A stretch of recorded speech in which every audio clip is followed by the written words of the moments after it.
Today we talk about how can you fix this problem or know how you can do that uh, on your Demon Demon app. So all you have to do, so you just go click here on settings here. So when you click on settings, it's going to take you to this list. Then you go down, just keep going down here, click here on apps. So then you come to this list and there you're looking for Demon app or just click on search. So then here add then the main, just click on it.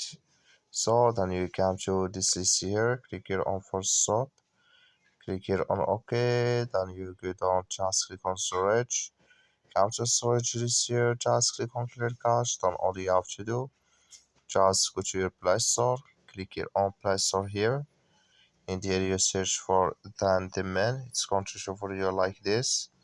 You find it, if you click on it, then it's going to work with you. That's all you have to do. Thank you for watching. Don't forget to support us by liking and subscribe.